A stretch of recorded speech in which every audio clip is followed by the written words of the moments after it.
From the studios of Foxboro Cable Access, located in the center of Foxborough, Massachusetts, you are watching Around Foxborough. Thank you for joining us. I'm substituting for some of our other hosts, and I'm happy to be here today with my friend, actually, and a colleague of sorts in volunteerism, Kay Andberg. She's the president of the Foxboro Rotary, and that's what we're going to talk about a little bit today. So I'd like to welcome you. Thanks, Steve. Thank you. It's really interesting to me, especially about Foxborough. I often say, what's in the water? There's so much volunteerism and camaraderie and people helping each other out. I know I'm being a little romantic, but it's true. In this town, you were really blessed to have such a town. We have the Knights of Columbus, we have the JCs, we have our Masons in town who do things, a million churches. The Lions Club, and the Rotary. The Rotary Club. So I'm hoping we can, in the next 20 minutes or so, talk about some things you would like to highlight in it.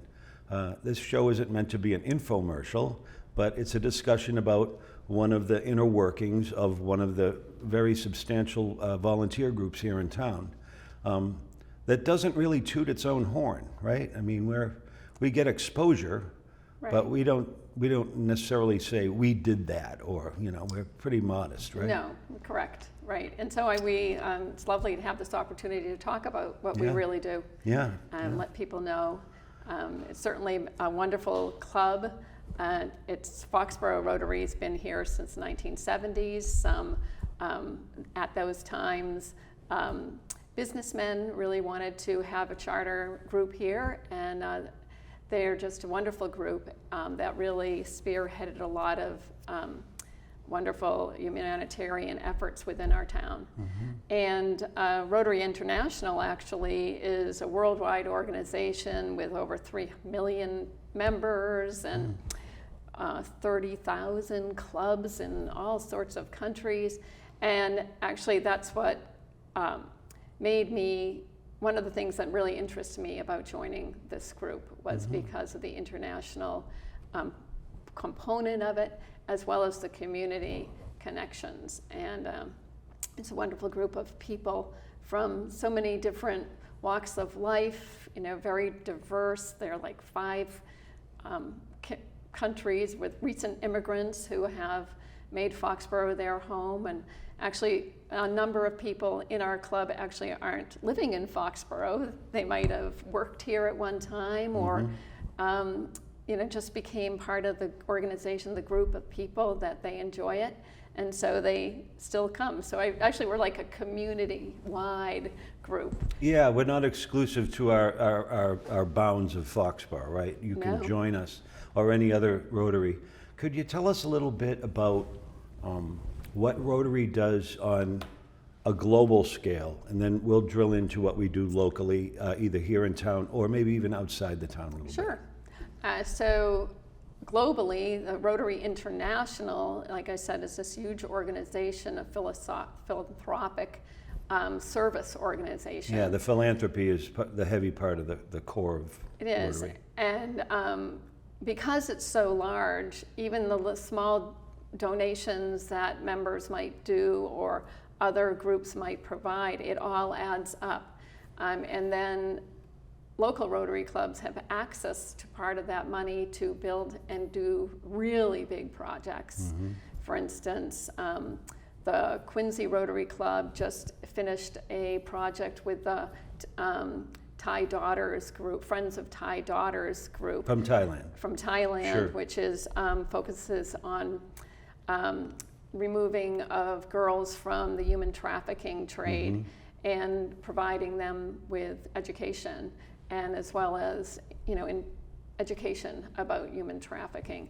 And actually our club had been a part and working with projects with this Friends of Thai Daughters group for a number of years before the Quincy group. Oh. Then with a global grant, you join a number of clubs all together and pooling together their resources so that there can make a bigger difference on the organization.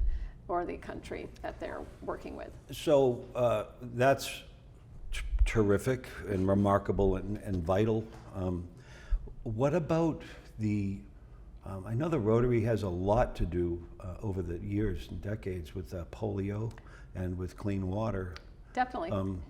Yes, so that we, actually, I'm very proud of the End Polio Now portion of the organization. And we train people in different communities to go forth and then to inoculate people from Thailand, with polio. And so now there is, I believe, only polio in 2 small pockets, one in Pakistan, and I'm not sure of the other spot. And so if we can just eradicate this from our planet, then there will be none of this horrible disease. I remember I had family friends who had polio. Actually, one of our current members had polio when he was a young child. And it's a debilitating and terrifying illness. And so actually, because of the Rotary and doing and getting into these countries and inoculating people and that whole process, it really helped with COVID, so that when the COVID inoculations or information and safety protocols needed to be disseminated throughout Yeah, there was a lot of architecture already built you could hang the messaging or actions on, right? Which they did. And so that was, an amazing thing. Horrible that we had to do it, but it's remarkable that it was all in place already.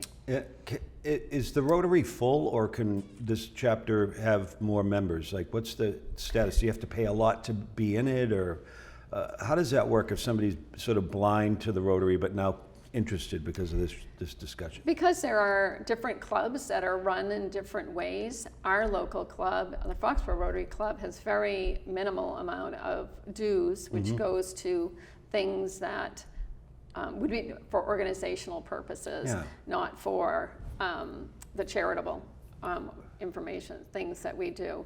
And so that money helps to for insurance and things like that, because we do large activities, and then the members need to be insured during that time. Okay. And so that's very minimal. We don't charge for for a meal. Right. When you have a meeting. I know that, truth be told, I'm a Rotarian here in Foxborough, but this was a by chance interview that came our way. We used to even pay for our own, ham sandwich if we're at a restaurant having a meeting, right? We don't treat ourselves to any boondoggle type expenses. We're very so now we meet honest about that. the second and fourth Monday at 6 o'clock at Conrad's Restaurant. And when you enter, if you come like at 5:45, then you place an order.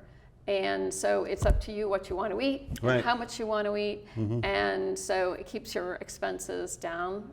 And then or spill on my tie in my case if I want to spill soup. Yeah, we try not to, set you notice those little things. And so the meetings are basically an hour. Sometimes it goes over a little. Our fourth Monday of the month, we have a speaker usually, and it informs us about what's going on in our community and different initiatives that we can consider whether or not we want to, as a group, donate to them or to assist them in some way.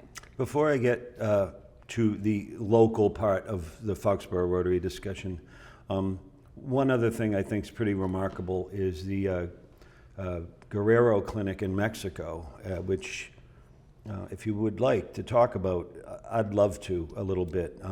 It involves our teenage youth, and we have a program at the high school that's available that's part Rotary, and that they go down there. And could you discuss a little bit about what they do? So the Guerrero Eye Clinic is located in the mountainous areas of Mexico, where there are people are so close to the sun and that they end up having cataracts and a lot of other eye conditions. And so a Rotary Club in Texas began to partner with this area and develop this clinic. And so I believe 2, sometimes 3 times a year, there will be these clinics where people from miles and miles will come to these clinics to be served at no charge, and have their cataracts removed. They also often have dental issues that we depending on who is volunteering, but whether or not they can address eyeglasses. And so our club has been involved in volunteering there. A number of members have volunteered. And so we've actually felt very comfortable and strong, safe organization. And so we invite teenagers to come along with our chaperones. And so they really get a hands-on understanding about what it is to serve people in other countries, about what, it's different living in another country, especially in these rural areas. And so it really broadens the teens. It's usually a week-long trip. They also have a couple of fun things they can do on the either end, like going ziplining over this canyon. But it's a total immersion in the mission of the clinic, and its focus, as I understand it, is also on people that couldn't afford this kind of care. No, it's free for them. So we're not on Newbury Street in Boston giving out fancy eyeglasses. We're helping people with professional doctors that work down there. The clinic's very real. It's first rate. And a number of the young people who have gone, it might triggers a real interest in medicine, because they actually help with the intake. They might be cleaning certain supplies, so they really kind of understand a little bit more. And it's very well organized and designed. There's nothing reckless about it with the germs or sanitary conditions. And actually, I know a number of people at different times we've been concerned about the safety of people because of unrest that happens in Mexico, and it's such in a rural area and because everybody there understands how important this need is and that it's being taken care of, that there's never been any issues with safety. Globally, there's home runs to be hit everywhere in Rotary, and locally you can get involved with that in whatever depth you want to swim in the pool for, right? Like you can stay in the shallow end or you can jump all the way This in. year, one of our members, Adiola Aquafont, is from Nigeria originally, and she made a proposal to the club to help purchase mosquito nets because malaria is still a horrible disease. And so she went on a service mission to this year. She gets back today, I believe. And she was just alive with being able to help these people in these small villages. And so that was actually a partnership with the Handy Innovations Project. So we partner with different people who have more connections to these different communities, because you need to make sure all of the work is actually being done, that the money is really going to the correct places. And for instance, we've also been working a number of years with a group in Uganda whose mission is to have sustainable communities. And so we helped with creating a piggery so that where women learned how to raise the pigs. They help with chickens. Then they've created huge water wells and hand washing stations. And actually, I was really thrilled to hear also we we gave them money to purchase locally really well done wood burning stoves, which will help with lowering of the deforestation in that area. Because it's very complicated, right? If you're burning and it's all going up into the air, first of all, it's pollution for your air, especially if you're in a small home. And then also, you're burning the wood so fast, so you're needing to cut down more trees. So it's an efficient way of staying warm or creating heat. incredible, right? I mean, it is. And just again, amazing stuff. that's just the tip of the iceberg. We can't even cover it here in the next 10 minutes, what we do globally. Locally, I'd like you to just tell us a little bit about the local organizational structure, like you're our current president, and Diane was the president before, and then we have a president who will be coming back. We're a well-organized club, right? Definitely. There's always people who help you, right? If you're thinking, well, maybe I have the time to be able to be president. And, you know, if you like, I can't do it for this month, somebody else will always help you. And be a very relaxed, connective type of group where it's, you know, develop friendships. And you learn about people from different walks of life, different community members, people from all different religious organizations are members, and that gives us a little more so that we understand more about what the needs are in the community. So some of the things we usually give substantially to the YMCA. This year there was a 2-for-1 match with the Spear Foundation to help build the splash pad, which is amazing fun, I guess. And we usually help with the Y with camper ships and all other type of things to help the community in that way. We're we now are helping the Marilyn Rodman Performing Arts Center by being on their concession stand team. As volunteers. As volunteers. So a group of Rotarians all got trained, and then a number of us have also been TIPS certified so that we can pour alcohol. And actually it's a great deal of fun. And you know, we want to be able to help the community. And of course, I really feel that the Performing Arts Center is really a wonderful thing for our town.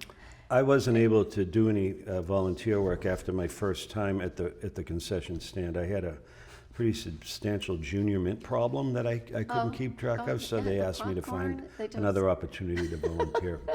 And then we've helped out at the farm stand, the community farm stand, as volunteer, and we've always doing something with Clean Up Foxborough Day, which has been moved to the spring, back to the spring. So we're looking forward to doing that as well. We try to, and of course, we're always there on Founders Day. Founders Day is a biggie. We march in the parade. We give out hot dogs. Rotary's nonprofit. So we give out hot dogs, and we also, this year we're now trying to get a little more health conscious, since one of our members are vegan. And so now we do watermelon sticks. Oh, there you go. And we might have other things planned for next year. So it's basically, all these things are what is interesting to the members. And if the members are motivated, then that's sky's the limit. Sky's the limit. So another huge one of our charities is the SAFE organization, which is helping people with addiction. It's located actually in Franklin now. They have a building now. It's called SAFE. It's an acronym? Yes, SAFE. Maybe we can find that in post-production, maybe do a little info for them, their website or something. And so so some things we say, oh, it's an international, but it's really just beyond Foxborough, really. And so we help out with Confy Kids, donations to a variety of groups. Because we're very fortunate to have a good raising capability. Can you plug the heck out of that, because it is a goose that lays golden eggs for us. Our golden egg. And our club is very, very blessed to have this for years and years. For years and years, we were fortunate to connect with a person who owns a lot on or a building on Route 1. It's at 99 Washington Street. And currently the business that is there is My Style, which is a women's clothing shop. It was the old We Got Soccer building by the Red Fox Motel there, across the street from the motel. And so it's an easy in, easy out lot. And they don't block. And we never block. We watch the cars. There's always somebody there. And it's all volunteers who are manning it.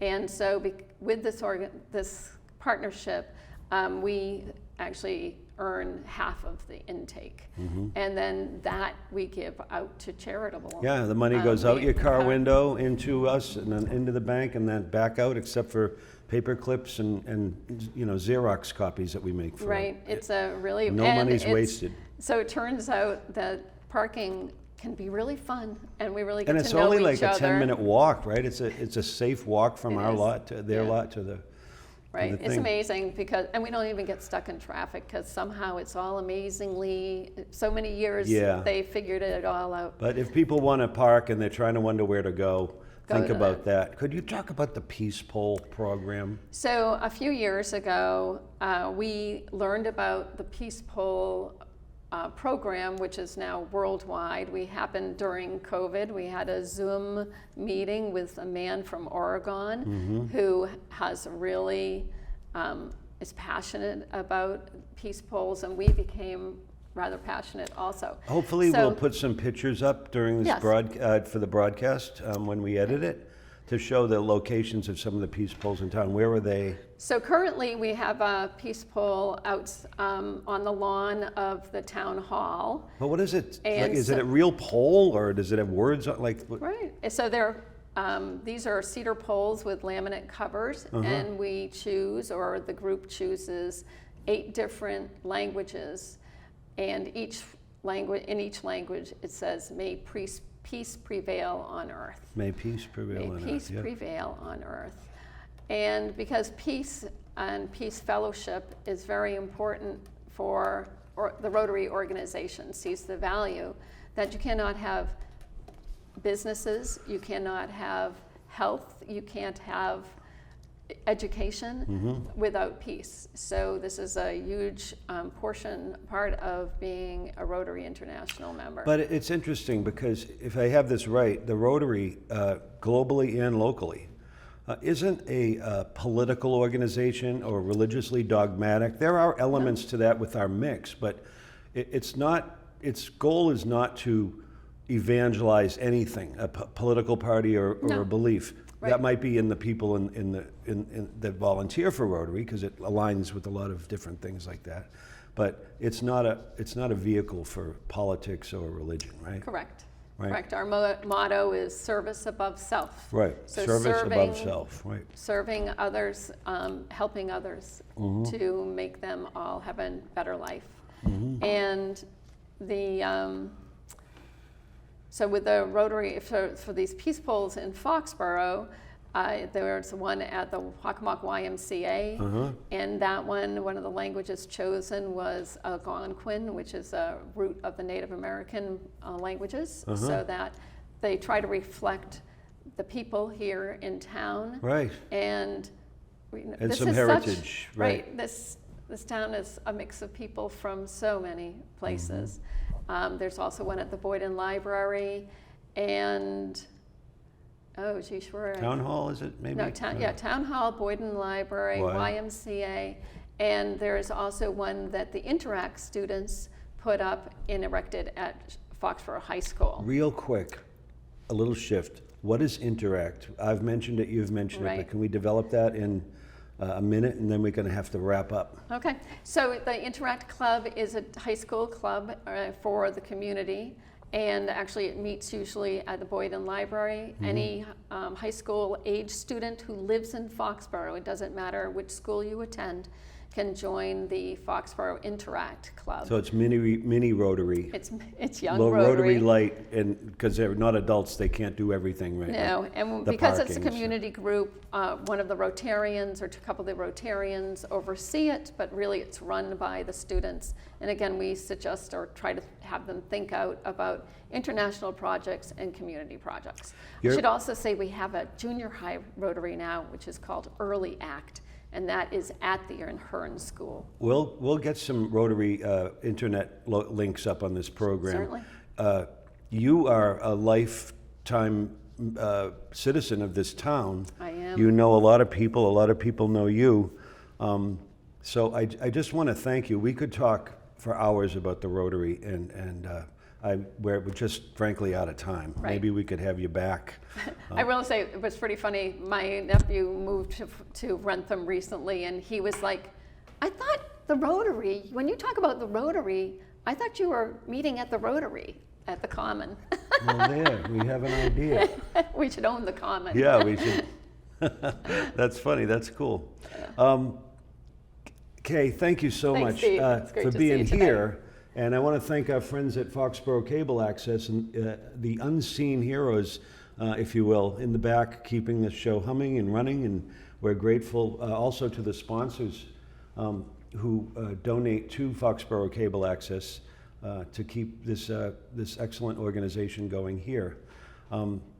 Kay, why don't you look in the camera and wave goodbye? And Bye. I'm Steve Come to a Uden. meeting. Yes, all are welcome, right? All are welcome. So I'm Steve Uden. This is Around Foxborough. We had Kay Andberg here from the Foxboro Rotary, and thank you for watching, and God bless you. Bye.